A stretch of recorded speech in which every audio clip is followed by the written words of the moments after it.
दोस्तों स्वागत है आप सभी का अल्फा इंस्टीट्यूट में। तो बाबू आप लोग आज हम लोग आव्यूह के क्वेश्चन जैसे कि पीछे भी बना चुके हैं, है ना। प्रतिलोम त्रिकोणमिति फलन तक के क्वेश्चन आप सभी को बन गए हैं और समझ में भी आ गए हैं ना। बात समझ में आ रही। बहुविकल्पीय प्रश्न जहां तक हमें लगता है जितना सफिशियंट है उतना आप लोगों को दे दिए हैं, क्लियर। और विश्वास है आप सभी बना भी रहे होंगे। हम लोग क्या करते हैं, आज आव्यूह के कुछ क्वेश्चन आप सभी के लिए हम बना के लाए हैं। तो देखो वो सारे क्वेश्चन बिना देरी के स्टार्ट करते हैं। ये पहला क्वेश्चन आपके स्क्रीन पे शो कर रहा है कि माना कि एक व्युत्क्रमणीय आव्यूह है जिसका क्रम 2 क्रॉस 2 है, तो एडजॉइंट ऑफ ए का मॉड क्या होगा। क्लियर, इस क्वेश्चन को ध्यान देना। अच्छा, आव्यूह आया तो थोड़ा सी इसकी प्रॉपर्टी जान लेते हैं। और हमें अभी तो हम लोग एग्जाम टाइम में चल रहे हैं, तो हमें पता है कि आप सभी को इतनी छोटी छोटी बातें कि आव्यूह क्या होता है, सारणी क्या होता है, आव्यूह का व्युत्क्रम क्या होता है, व्युत्क्रमणीय क्या होता है, ये सारी बातें आपको 100% समझ में आती होंगी, है ना। इनवर्स क्या होता है बाबू, इनवर्स निकालना, डैश निकालना, क्लियर। चलो भाई, तो हम लोग इस क्वेश्चन को ध्यान दो। व्युत्क्रमणीय आव्यूह है, एक व्युत्क्रम है, मतलब उसका हम लोग इनवर्स निकाल सकते हैं। 2 क्रॉस 2 का मैट्रिक्स है, अगर उसका एडजॉइंट ऑफ ए किए और उसका मॉड किए तो इसका आंसर क्या आएगा। देखो डायरेक्टली इसका आंसर लिखते हैं ना, डायरेक्टली इसको याद कर लो। एक तरीके से मान लो कहें तो क्या करना है, याद करना है कि अगर एडजॉइंट ऑफ ए है तो ये सिंपल सी बात है कि मॉड ऑफ ए देगा। अर्थ है कि ऑप्शन नंबर बी सही होगा। कैसे, कहीं भी अगर एडजॉइंट ऑफ ए दिया हुआ है, एडजॉइंट ऑफ ए, तो ये 100% एडजॉइंट जो होगा 2 क्रॉस 2 का मैट्रिक्स है, उसका व्युत्क्रम भी हो सकता है। तो अगर व्युत्क्रम हो सकता है तो ये क्या है, adjoint of A is equal to A होगा, लेकिन मॉड के अंदर। इसलिए इसका ऑप्शन नंबर कौन सा सही होगा, बी। अगला क्वेश्चन देखो, ये रहा अगला क्वेश्चन कि एक वर्ग आव्यूह हो, वर्ग आव्यूह मतलब 2 क्रॉस 2, 3 क्रॉस 3, ऐसा ही कोई मैट्रिक्स हो, तो a प्लस ए क्या होगा, a प्लस ए एक सममित आव्यूह होगी। क्लियर, कैसी आव्यूह होगी बाबू, सममित। दूसरा नंबर क्वेश्चन का आंसर याद करते चलना है। अगर ऑप्शन नंबर ए सही है ना, सममित आव्यूह, ए एक वर्ग आव्यूह हो तो a प्लस ए क्या होगा, एक सममित आव्यूह होगा। दोनों को ऐड करेंगे तो एकदम सेम टू सेम वैसा ही दिखेगा। जैसे मान लो कि एक वर्ग आव्यूह 1 2 3 4 है, दूसरा वर्ग आव्यूह 5 6 7 8 है। अच्छा, a प्लस ए का है ना, तो मतलब दोनों एक ही है, a प्लस ए प्लस ए। तो ये सिंपल सी बात है बाबू, इसको ऐसे भी लिख सकते हो, है ना, या फिर जोड़ के 1 + 1 2 4 6 और 8 दो गुना कर सकते हो, तो इसको बोलते हैं बाबू सममित आव्यूह। ठीक है, अगला क्वेश्चन देखो, ये लिखा है कि अगर हाँ यदि a बराबर cos alpha minus sine alpha, sine alpha cos alpha है, a plus adjoint of a है ना इज इक्वल टू I2 होना चाहिए। I2 अर्थ है तो अल्फा कितनी है, चलो ठीक है बताते हैं। I2 का अर्थ क्या होता है बाबू, आइडेंटिटी मैट्रिक्स। और आइडेंटिटी मैट्रिक्स उसी को बोलते हैं जिसका ये है ना, क्या बोलते हैं इसे, नाम नहीं याद आ रहा है, इसका ये जो विकर्ण आव्यूह है ना, विकर्ण आव्यूह 1 1 रहे और इसके अलावा सारे के सारे क्या हो जाए, 0 हो जाए, तो इसे बोलते हैं आइडेंटिटी मैट्रिक्स। ये कह रहा है कि a को a डैश से जोड़ना है। a डैश कैसे निकलता है, अगर हम लोग वर्ग पंक्ति को स्तंभ बना दे, स्तंभ को पंक्ति बना दे तो वो हो जाता है a डैश, है ना। तो अगर मान लो कि यहाँ पे है cos अल्फा, यहाँ पे क्या है माइनस साइन अल्फा, यहाँ पे है साइन अल्फा और ये है cos अल्फा, ये a है। अगर हम बात करें a डैश की, तो a डैश क्या करता है, ये जो टर्म है मतलब ये जो ऐसे क्षैतिज लाइन है इसको ऊर्ध्वाधर कर देता है, और जो ऊर्ध्वाधर लाइन है उसको क्षैतिज कर देता है। एक तरह से ऐसे भी समझ सकते हैं, मतलब ये और ये तो चेंजेस नहीं होंगे अगर 2 क्रॉस 2 का मैट्रिक्स है, भले ये यहाँ चला आएगा और ये यहाँ चला जाएगा, ये हो सकता है। क्लियर, तो अच्छा एक बात और आएगा भी, साथ ही साथ इसमें और इसमें माइनस लग जाता है, इसका मतलब नहीं, रहने दो, चुपचाप इधर कर लो, तो ये हो जाएगा साइन अल्फा और इधर हो जाएगा साइन अल्फा कॉस अल्फा। ठीक है, हमें करना है दोनों का ऐड, दोनों का क्या करना है, एडिशन। तो ये वैल्यू देखो, जैसा नियम कहता है कि अगर इन दोनों का ही ऐसे मान लो कि 1 2 3 4 इसको ऐड करना है 1 2 3 4 अवयव के हिसाब से। फर्स्ट अवयव के साथ सेकंड अवयव के साथ थर्ड और फोर्थ के साथ ऐड हो जाता है ना। इसको लिखने के लिए हम लोग लिखते हैं A11 पहली पंक्ति पहला स्तंभ, ये होता है A12 पहली पंक्ति दूसरा स्तंभ, ये होता है A21 दूसरी पंक्ति पहला स्तंभ, और ये होता है दूसरी पंक्ति दूसरा स्तंभ, जैसा कि आप सभी को पता होगा। ठीक है, और इसका आंसर देखो कुछ बच्चे लिखने भी लगे। इसका आंसर कौन सा सही होगा बाबू? इसका आंसर नंबर सही होगा π/3। फिर भी देख लेते हैं ना π/3 कैसे आता है। ठीक है, देखो इन दोनों का ऐड कर लो, मतलब पहले का पहले से इधर हो जाएगा 2 cos अल्फा, है ना, और फिर इसका भी ऐड कर लो तो minus sine alpha plus sine alpha 0 हो जाएगा। क्लियर? यहां पे भी 0 हो जाएगा और यहां पे भी 2 cos अल्फा बचेगा, इक्वल टू देखो I2 दिया है, मतलब सेकेंड ऑर्डर का identity matrix, second order identity matrix ये कहलाता है 1 0 0 1। ये इक्वल हो गया किसके? 1 0 0 1। यहां देखो 2 cos अल्फा बराबर 1 है, 2 cos अल्फा बराबर 1, cos अल्फा बराबर हो जाएगा 1/2, अल्फा बराबर आएगा π/3। 60 डिग्री का मान होता है ना 1/2। क्लियर? तो इसका क्वेश्चन नंबर 3 का ऑप्शन नंबर कौन सा सही है? बी सही हो जाएगा। क्लियर? अगला क्वेश्चन देखते हैं। ये देखो लिखा एक पंक्ति आव्यूह में होते हैं, एक पंक्ति आव्यूह में बाबू हमेशा एक से अधिक स्तंभ हो सकता है, लेकिन उसमें पंक्ति केवल एक ही होनी चाहिए। पंक्ति आव्यूह में पंक्ति एक ही होनी चाहिए। जैसे देखो यहाँ पे लिख दिए A11 A12 A13, तो इसे बोलेंगे हम लोग पंक्ति आव्यूह। स्तंभ कितने हैं? 3, लेकिन पंक्ति कितनी है? 1। तो इसका आंसर कौन सा सही हो जाएगा? एक से अधिक स्तंभों के साथ एक पंक्ति, मतलब ऑप्शन नंबर बी। क्लियर? अगला क्वेश्चन ये देखो लिखा है कि ए और बी एक वर्ग आव्यूह हो तो ए बी डैश क्या होगा? परिवर्त ए और बी वर्ग आव्यूह हो, है ना, तो ए बी डैश कितना आएगा? ए बी डैश हमारा आएगा, एकदम सिंपल सा लॉजिक है, इसमें कोई वो नहीं है, दोनों के दोनों वर्ग आव्यूह हैं, दोनों का डैश कर रहे हैं। अब वो ये एक आप लोग को आव्यूह का प्रॉपर्टी होता है कि अगर वर्ग आव्यूह हो तो इसका ए बी का डैश करो तो ये इक्वल हो जाता है बी डैश और ए डैश के का मल्टीप्लिकेशन। ठीक है, ये आव्यूह की एक प्रॉपर्टी है, आप सभी को क्या करना है? लर्न रखना है। तो इसका 5वें का आंसर कौन सा सही हो जाएगा? बी डैश ए डैश, ऑप्शन नंबर बी। अगला क्वेश्चन देखो, फटाफट क्वेश्चन बनाते हैं ना बिना समय गवाए। बात समझ में आ रही? मतलब ज्यादा समय भी नहीं लगेगा और क्वेश्चन भी सारे के सारे आव्यूह में ज्यादा क्वेश्चन है भी नहीं। क्लियर है?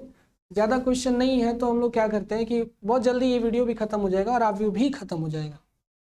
20वां क्वेश्चन, अरे सॉरी कौन सा है? 6 नंबर क्वेश्चन लिखा है a इज इक्वल टू 4 2 -1 और 1, तब a -2i और a -3i कितना आएगा? मतलब कि 2i और 3i। चलो इसको सॉल्व करते हैं ना, फटाफट तुम लोग भी सॉल्व करो, हम भी सॉल्व करते हैं, देखते हैं आंसर कितना आता है, कौन सा ऑप्शन सही होगा।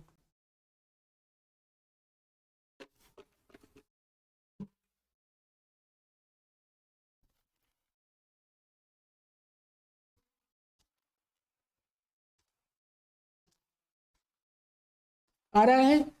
अब वो ध्यान देना, a -2i करना, 2i। अब वो i कैसा है?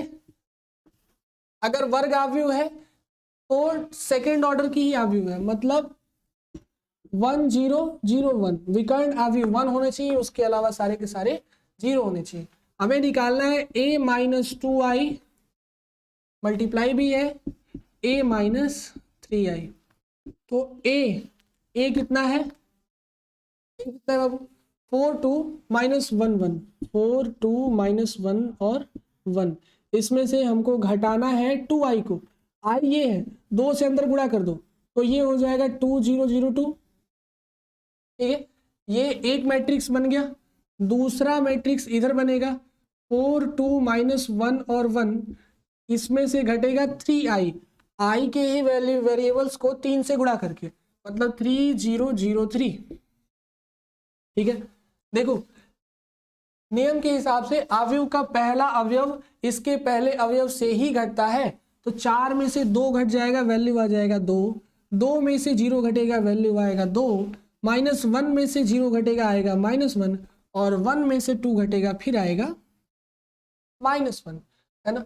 इसके साथ अब मल्टीप्लाई करना है हमको, 4 में से 3 घटेगा, बचेगा 1, 2 में से 0 घटेगा, बचेगा 2, -1 में से 0 घटेगा, -1, और 1 में से 3 घटेगा, -2। क्लियर? अरे वाह, ये बाबू देखो ध्यान दो, इसका आंसर हम लोग डायरेक्टली बता सकते हैं। जैसे ही इसका a डैश करोगे, है ना, a डैश करोगे तो ठीक ठीक ऐसा ही दिखेगा, नहीं दिखेगा, नहीं दिखेगा, है ना, नहीं दिखेगा, मतलब जो कॉन्सेप्ट लगा रहे थे वो यूज नहीं हो पाया। अगर यहाँ पे -1 -2 होता तब यूज हो जाता, ठीक है। लेकिन अभी क्या करना है, गुणा, अवयव का गुणा, इसको लाके इसे झरना इधर गिराओ, ठीक है, और पहले पे लिखो। ऐसे ही करते हैं अवयव का गुणा, तब वो फटाफट गुणा करो और बताओ इसका कौन सा आंसर सही होगा। छठे का कौन सा सही होगा, इन दोनों का डायरेक्टली मल्टीप्लाई करेंगे तो ये आएगा हमारा 0। क्लियर? कितना आएगा, मतलब ऑप्शन नंबर सी, कितना आएगा बाबू, 0 आएगा, अवयव का गुणन 0। ठीक है, आगे बढ़े, अगला क्वेश्चन देखो, इसे बनाओ। अब वो लिखा हुआ है कि a = 1 2 3 4, चारों में से कौन सा सही है, तो चारों को चेक करना पड़ेगा, तब जाके पता चलेगा कि कौन सा सही है। ठीक है, इसको गुणा करके बताना 0 आ रहा है कि नहीं आ रहा है। 2 को 1 में, 2 को 2 में, यहाँ लिखेंगे और करके गुणा करो, देखो 0 आएगा, है ना। चलो ये पूरा का पूरा 0 0 0 0 का अवयव बन जाएगा। ये जब गुणा करोगे ना तो ये ऐसा दिखेगा, 0 0 0 0, अर्थ है 2 × 2 का मैट्रिक्स बना, लेकिन 0 0 का। आगे देखते हैं, इस क्वेश्चन में देखो 4 ऑप्शन है, चारों में से कोई एक सही है, वो हमें बताना है। तो एक एक करके चेक करेंगे तो ही तो बता पाएंगे, है ना, एक एक करके चेक करना पड़ेगा। इसके लिए बाबू ध्यान दो, क्या करेंगे, a = दिया है 1 2 3 4, 1 2 3 4। सबसे पहली बात, पहला ऑप्शन चेक करते हैं, मॉड ऑफ a = 0, अगर ऐसा हुआ तो दूसरा तुरंत गलत। ध्यान देना, अगर a इनवर्स के बारे में आप सभी पढ़े हो, a इनवर्स बराबर होता है 1/mod a into adjoint of a, 1/mod a into adjoint of a, a inverse = 1/mod a into adjoint of a। अगर हाँ, लेकिन इसमें साफ साफ लिखा होता है कि ये 0 के बराबर नहीं होना चाहिए, मतलब पहला दूसरा ऑप्शन तो तुरंत खत्म हो जाएगा अगर मॉड a = 0 आ गया। मॉड कैसे निकालते हैं हम लोग, किसी भी अवयव का mod of a = mod of 1 2 3 4, ठीक है, क्रॉस मल्टीप्लीकेशन, 4 1 जा 4 -3 2 जा 6, वैल्यू कितना आया, -2, जो कि नॉट इक्वल टू 0 है। ठीक है, तो ऑप्शन नंबर ए कट गया, ऑप्शन नंबर बी बच गया, क्योंकि इनवर्स का अस्तित्व हो सकता है ना, इनवर्स का अस्तित्व हो सकता है। अगर मॉड ऑफ ए 0 के नहीं इक्वल हुआ तो ऑप्शन नंबर बी सही हुआ। ठीक है, कौन सा ऑप्शन बाबू, बी, अस्तित्व है 7वें का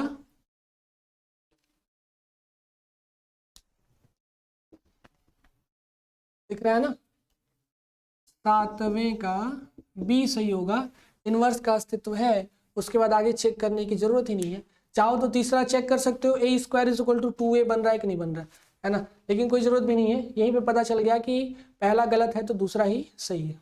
चलो अगला क्वेश्चन, a = 1 2 4 2, तब मॉड ऑफ 2a = देखो 8 आएगा, डायरेक्टली बता रहे हैं, लेकिन फिर भी सॉल्व करते हैं इसे। 4a आएगा। सॉल्व करते हैं। मॉड ऑफ कितना निकालना है 2a, और उन्हीं चारों में से कोई एक ऑप्शन सही होगा। ठीक है, तो देखो सबसे पहला काम, a दिया है 1 2 4 2, ठीक है, हमें निकालना है 2a, उसके लिए हाँ 2a निकालना है, पहले 2a निकालना है, ध्यान देना। और ऑप्शन में किसी में पहले 2a नहीं लिखा है, 4 इंटू मॉड ए, 8 इंटू मॉड ए, 2 इंटू मॉड ए, तो वो चेक करना पड़ेगा।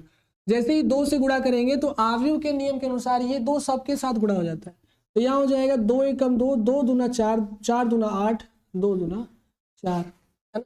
इसका मॉड कर लो, mod of 2a, mod of 2 4 8 4, है ना, 4 2 जा 8 माइनस 8 चौके 32, वैल्यू कितना आ गया हमारा, घटा लो 32 में से 8 24। अब चेक करते हैं कौन सा सही है, इसमें से कौन सा सही है। एक काम करते हैं, मॉड ऑफ ए पहले निकाल लेते हैं, क्योंकि सब में मॉड ऑफ ए है, ऑप्शन पहला दूसरा तीसरा तीनों में। तो मॉड ए निकालने के लिए हमको मॉड में इसको रखना पड़ेगा। क्लियर, देखो ये वैल्यू आएगा 2 एकम 2 माइनस 4 दूना 8, कितना आ गया 6, माइनस 6 आया। अब बस इसको और इसको रिलेट कर लेना है। जैसे 2 से गुणा करके मॉड लगाए तो माइनस 24 आया, अब बिना गुणा किए मॉड लगाए तो 6 आया, दोनों को भाग दो, कितनी बार में गया 4 बार में, इसका मतलब यही 4 आके अगर इससे मल्टीप्लाई हो जाए तो ये दोनों एक दूसरे के इक्वल हो जाएंगे। बातें क्लियर, चलो तो ये 8वें का आंसर हो जाएगा मेरा ऑप्शन नंबर बी। अब बात करते हैं 9वां क्वेश्चन, है ना, क्वेश्चन नंबर 9। इसमें क्या दिया है बाबू, देखो तो यहाँ करना है, ए दिया है बी दिया है, हम ही छुप गए हैं, अब दिख रहे हैं, तो 2a प्लस 3b निकालना है। ठीक है, 2a प्लस 3b,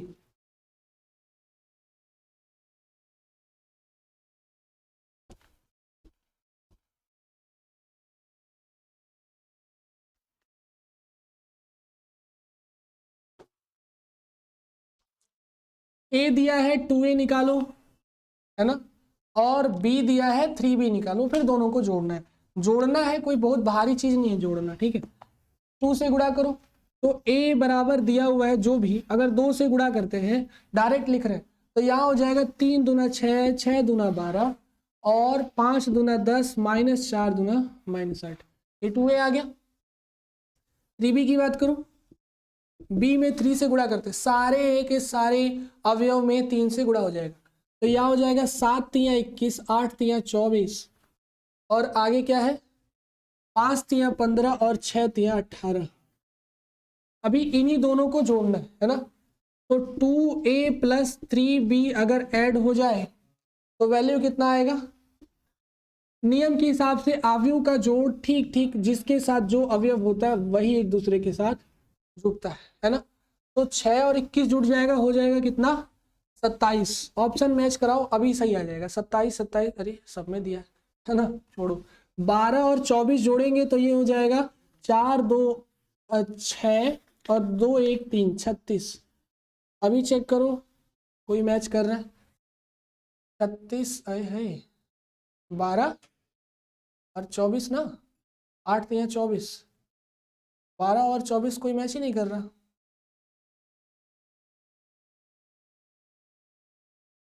इसमें कोई मैच ही नहीं कर रहा। हाँ। नंबर बी दिया, तो अगला चेक कर लेते। 10 और 15 25 हो रहा है,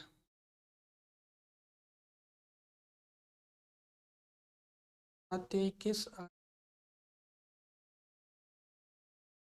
18, तो इसको ऐड करते हैं ना, तो 27 हो गया, 36 हो गया, इसके बाद आ रहा है हमारा 10 और 15 25, और फिर -8 और इधर है -18, इधर हो गया +10, है ना।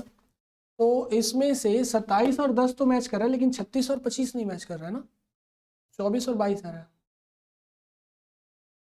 6 दूना 12, ठीक है। 5 दूना 10 भी ठीक है, 5 से 15 भी ठीक है।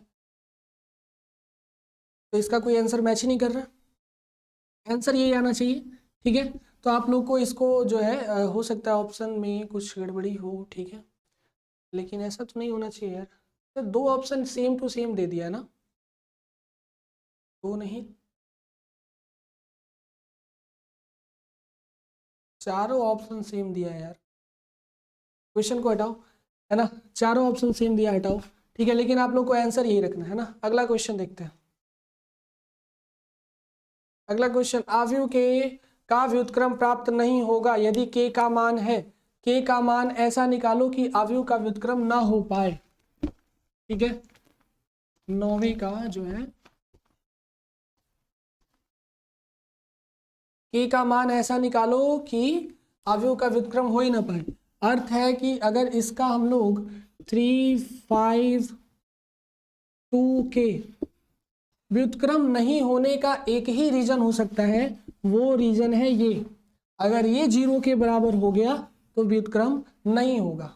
ठीक है, क्योंकि किसी भी आव्यूह का व्युत्क्रम जो होता है वो 1/mod a into adjoint of a होता है नियम के हिसाब से। अगर यही 0 हो गया तो 1/0 का मान इनफाइनाइट हो जाएगा, आव्यूह का अस्तित्व ही समाप्त हो जाएगा। इसीलिए बोलते हैं कि मॉड ऑफ a 0 के बराबर नहीं होना चाहिए। ठीक है, तो अब देखो, अर्थ यह हुआ कि इसको हम लोग 0 बना दें तो आव्यूह का अस्तित्व खत्म, इनवर्स खत्म। यहां बन गया 3, 5, 2 के मॉड इक्वल टू 0, मल्टीप्लाई कर लो 3 के -2 5 जा 10 इक्वल टू 0, है ना। के इज इक्वल टू कितना आ गया, 10/3। अगर यही रहेगा तभी इसका आंसर 0 आएगा। 10वें का ऑप्शन नंबर कौन सा सही है, सी ना। हाँ, बात करते हैं अगला क्वेश्चन 11 नंबर।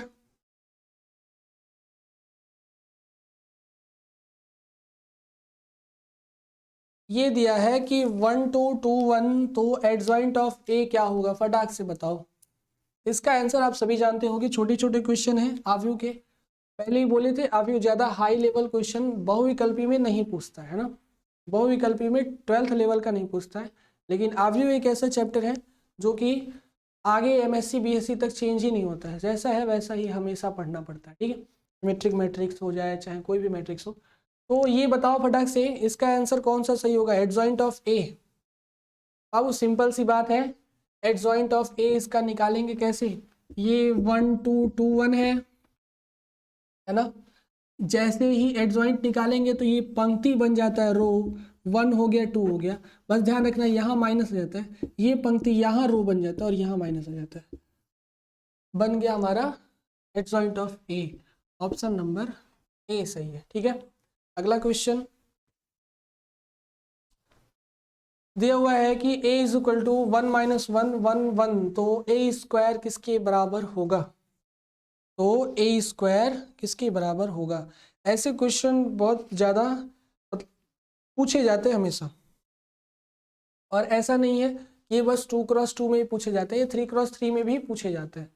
a स्क्वायर का मान निकालना है, a स्क्वायर का अर्थ यह हुआ कि हमको a.a निकालना है। क्लियर, a.a, उसके लिए किया क्या जाता है, देखो a स्क्वायर का अर्थ क्या हुआ, a.a, आव्यूह को 2 बार गुणा विधि में लिखो, मतलब यहाँ हो जाएगा 1 और कितना है -1 और 1, इसी को गुणा करो 1 -1 -1 और 1। नियम के हिसाब से ये पहली पंक्ति इस पहले रो के साथ मल्टीप्लाई होती है, और जहाँ पे जंक्शन बनता है वहीं पे लिखा जाता है गुणा का मान। तो 1 1 जा कितना हो जाएगा 1, और -1 1 जा कितना हो जाएगा +1, यहाँ पे माइनस लिया जाता है। ठीक है, तो ये हो जाएगा 1 - 1, है ना। तो इसका अर्थ यह हुआ कि ये वैल्यू आएगा, अच्छा यहाँ प्लस होता है ना, यहाँ पे प्लस होता है, तो 1 1 जा 1 प्लस माइनस माइनस प्लस हो जाएगा, 1 1 जा 1 हो गया। आगे देखो, यही झरना अब आगे जाएगा और इसके साथ गिरेगा ऐसे, और लिखा कहाँ जाएगा, जहाँ जंक्शन बन रहा है, इसका मतलब इस पोजीशन पे, है ना। बस सिंपल सी बात है, याद रखना 1 1 जा -1, क्लियर, और ये -1 यहाँ भी हो गया -1, है।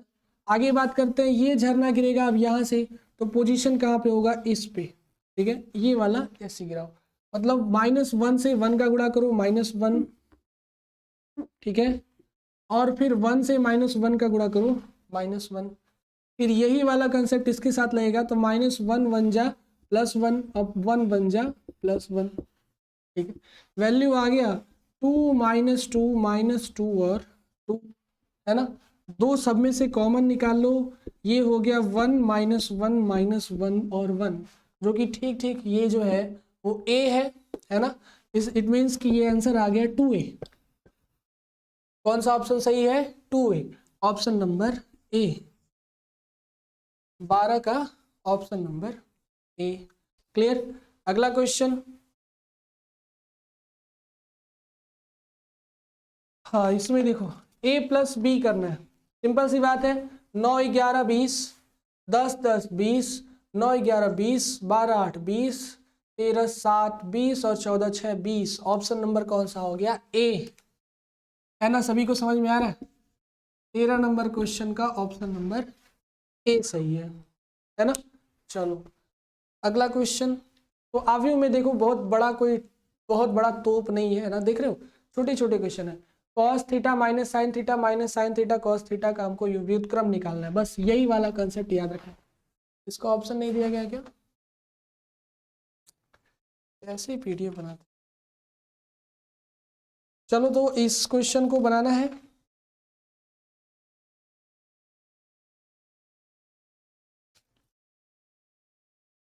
cos थीटा -sin थीटा और sin थीटा cos थीटा, इसका व्युत्क्रम बाबू कितना आएगा, इनवर्स।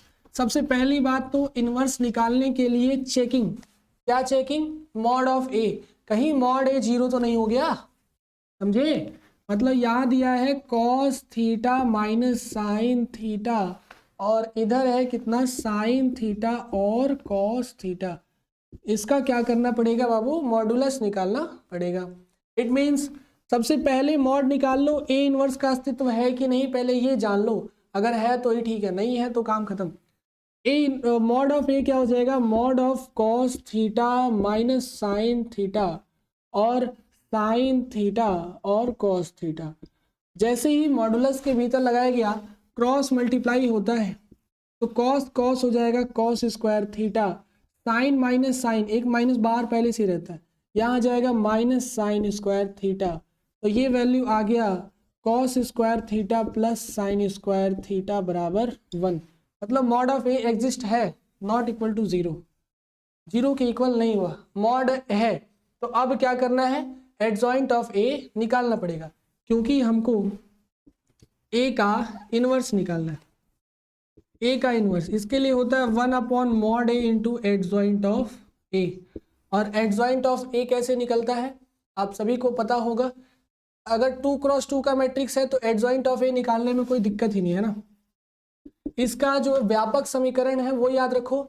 एडजॉइंट ऑफ A हमेशा देखो इसको लिखते हैं हम लोग Cij से, किससे लिखते हैं, Cij से, और Cij बराबर होता है -1 के पावर i प्लस j, और ठीक इसी का सामने वाला अवयव, है ना, इसी के ठीक सामने वाला अवयव, या फिर लिख सकते हैं मॉड ऑफ Aij, है ना, ये होता है इसका व्यापक समीकरण।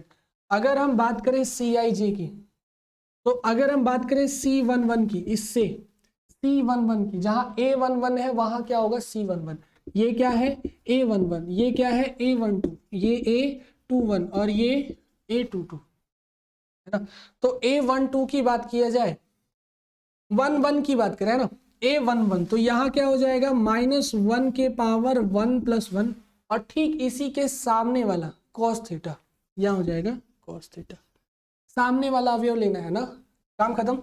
ये आ गया मेरा C11, कितना आया, -1 के पावर 1 + 1 किए तो +1 हो गया, मतलब C11 आया मेरा cos थीटा।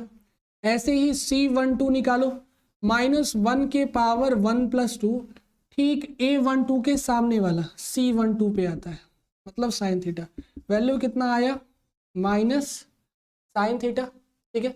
C121 निकालो, 21 के लिए देखो व्यापक समीकरण का यूज करोगे तो ये गलती नहीं करेगा, हम इसलिए ये बता रहे हैं, अभी डायरेक्ट हम आंसर बताते लेकिन इसलिए बता रहे हैं ताकि आगे भी आप लोग यूज कर सको। इसके सामने वाला अवयव यहाँ हो जाएगा माइनस थीटा, तो देखो यहाँ 1 + 2 था 3 हो गया था इसलिए माइनस, यहाँ 2 + 1 है 3 हो गया फिर माइनस आएगा, माइनस माइनस हो गया प्लस, यहाँ आ गया साइन थीटा, और लास्ट बचा हमारा C22, तो ये डायरेक्टली देखो इसका हो जाएगा ये कॉस थीटा। इनवर्स की एग्जिस्टेंस चाहिए तो A इनवर्स बराबर क्या हो जाएगा बाबू 1/mod A आया 1, और यहाँ रहेगा Cij, C11 कितना आया कॉस थीटा, C12 कितना आया माइनस साइन थीटा, ठीक है, C21 कितना आया, C21 देखो प्लस साइन थीटा है ना, प्लस साइन थीटा, और C22 फिर आ गया कॉस थीटा। अब इसका ऑप्शन गलती से नीचे कट गया है, लेकिन जो ये है इसी का व्युत्क्रम ठीक यही आया, दिख रहा है दोनों सेम टू सेम आया ना, तो इसका कोई ऑप्शन है नहीं, लेकिन आंसर सेम आया, ठीक है, तो व्युत्क्रम निकाल लोगे है ना। तो बाबू अब क्वेश्चन हम लोग इतना ही था, ठीक है, तो ये क्वेश्चन आव्यूह के आप सभी के बन गए, ठीक है। इसके बाद हम लोग सारणिक के क्वेश्चन लाएंगे, जैसा कि बोले हैं 200 क्वेश्चन कराएंगे, तो जिसमें ज़्यादा बढ़िया जैसे समाकलन अवकलन में से बहुविकल्पीय प्रश्न ज़्यादा से ज़्यादा देंगे है ना, 30-40 क्वेश्चन, इसलिए इसमें कम से कम बना रहे हैं ताकि 200 क्वेश्चन का शेड्यूल तैयार हो जाए, ठीक है। तो आज हम लोग इतना ही रहने देते हैं, फिर मिलेंगे हम लोग अगले लेक्चर में सारणिक के साथ। Thank you.